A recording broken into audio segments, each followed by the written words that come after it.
Hello everyone. हमने last chapter में देखा था कि कैंग अहाजीन को हक करके सोता है। तभी अहाजीन सोचता है हाँ सब कुछ बढ़िया है, लेकिन एक बात मुझे परेशान कर रही है।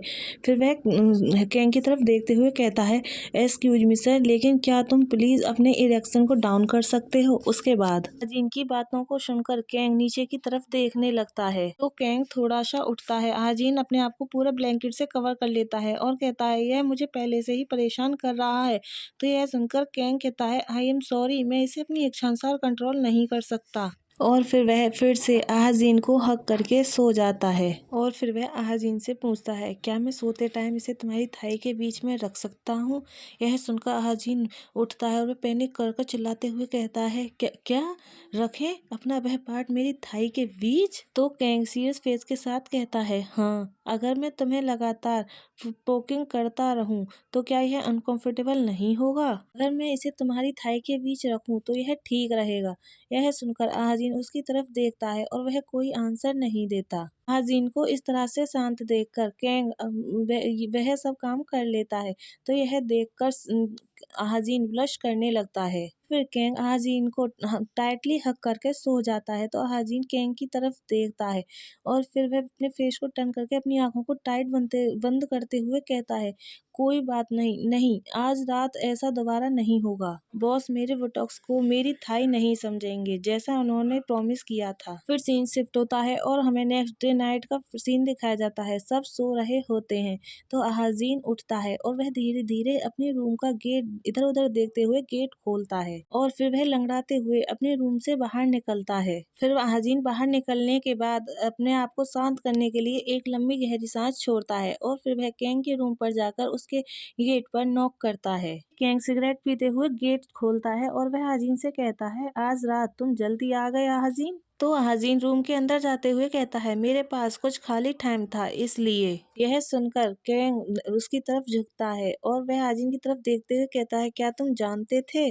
और फिर वह बड़े ध्यान से अहाजीन की तरफ देखने लगता है। सोचता है उसकी निगाहें मुझे बटरफ्लाई देती हैं। कैंग को इस तरह देखते हुए देखकर अहाजीन का फेस रेड हो जाता है और वह ब्लश करने लगता है और वह अपने फोरहेड को स्क्रैच करने लगता है। कैंग अहाजीन के हाथ को पकड़ते हुए कहता है हे अपने हैंडसम फेस के प्रति मीन मत बनो। और फिर वह अहाजीन के बालों को ऊपर की तरफ करते हुए कहता है मुझे अभी भी कुछ काम करना है। तो अहाजीन कहता है ओह तो क्या मुझे चले जाना चाहिए। यह सुनकर कैंग सीरियस हो जाता है और कहता है नहीं रहो। फिर वह बेड की तरफ फिंगर करते हुए कहता है तुम पहले बेड पर जा सकते हो। यह सुनकर अहाजीन पहले बेड पर लेट जाता है लेकिन उसे कुड़कुड़ाहट होने लगती है और वह सोचता है मुझे ऑनर के बिना बेड पर सोना बुरा लगता है। फिर उसे पेन से लिखने की आवाज आती है तो अहाजीन कैंग की तरफ देखता है। कैंग बड़े ध्यान से अपने वर्क को कर रहा होता है तो अहाजीन उसकी तरफ देखता है और फिर वह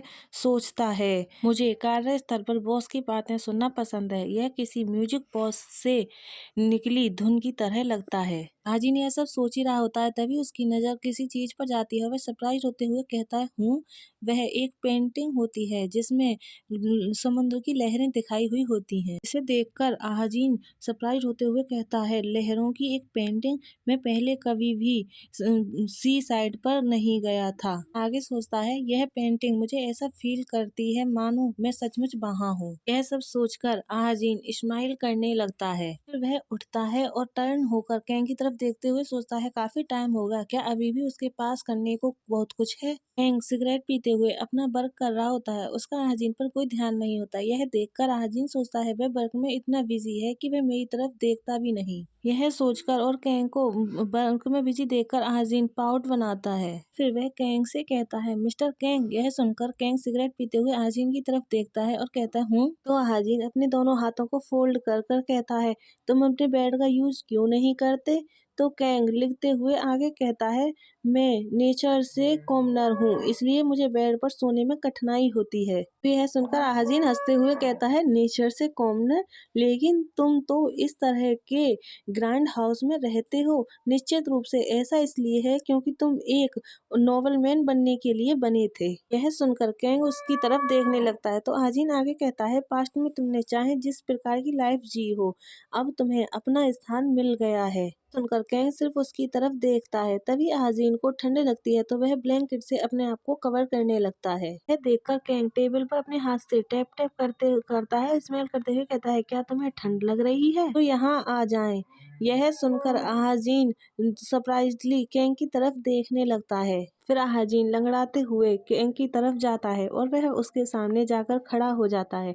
तभी कैंग अहाजीन को उसकी कमर से पकड़कर उठा लेता है, उसे अपनी गोद में बिठा लेता है। यह देखकर अहाजीन सरप्राइज हो जाता है और वह झटपटाते हुए कहता है, बेबेक मिस्टर कैंग। तो कैंग फिर से लिखने लगता है और कहता है, चुपचाप बैठे रहो, अगर तुम इधर उधर छटपटाते रहे तो मैं तुम्हें फेंक दूंगा। यह सुनकर अहाजीन कहता है, यस सर। अहाजीन की बॉडी कैंग के से टच हो रही होती है तो वह सोचता है यह वार्म है। तभी अहाजीन की नज़र टेबल पर रखे एक बॉक्स की तरफ जाती है। बॉक्स में बिजनेस कार्ड रखे हुए होते हैं। तभी अहाजीन अपना हाथ बढ़ाता है और उस बॉक्स में से एक कार्ड निकाल लेता है और फिर वह उस कार्ड की तरफ देखते हुए सोचता है यह बॉस का बिजनेस कार्ड होगा। और फिर अहाजीन उस कार्ड को बड़े ध्यान से देखने लगता है और सोचता है, मुझे नहीं पता कि इस पर क्या लिखा है, लेकिन यह देखने में बहुत क्लासी लगता है। यह सोचने के बाद अहाजीन कैंग की तरफ देखता है और कहता है, क्या मैं इसमें से एक रख सकता हूँ? यह सुनकर कैंग अहाजीन की तरफ देखता है और फिर कहता है, जरूर। और फिर यह सुनकर अहाजीन कैंग को वो करते हुए कहता है, थैंक यू। यह बोलकर अहाजीन हंसने लगता है तो कैंग उसे हंसते हुए देखता है और फिर वह अहाजीन को उसकी कमर से पकड़कर उठा देता है। यह देखकर अहाजीन सरप्राइज होते हुए कहता है, कैंग अहाजीन को उठा करके उसे टेबल पर बिठा देता है और फिर वह उसकी तरफ झुकते हुए कहता है, तुमने मेरे पैसे लेने की बात को बहुत बड़ा मुद्दा बना दिया, लेकिन तुम एक छोटे से बिजनेस कार्ड पर मुस्कुरा रहे हो। कैंग आगे कहता है, तुम मुझसे यह कैसे उम्मीद कर सकते हो कि मैं तुम्हें प्रति ना कहूँ? यह सुनकर अहाजीन कैंग की तरफ देखने लगता है। फिर कैंग अहाजीन के क्लोज जाता है और उसके फेस को टच करते हुए कहता है, तुम हमेशा सबसे प्यारी चीजें कब करते हो? मैं अब तुम्हें किस करने जा रहा हूँ। गाइज, हमारा चैप्टर ही लास्ट होता है। आई होप आप सब लोगों को पसंद आया होगा। पसंद आया हो तो लाइक, सब्सक्राइब और कमेंट करें।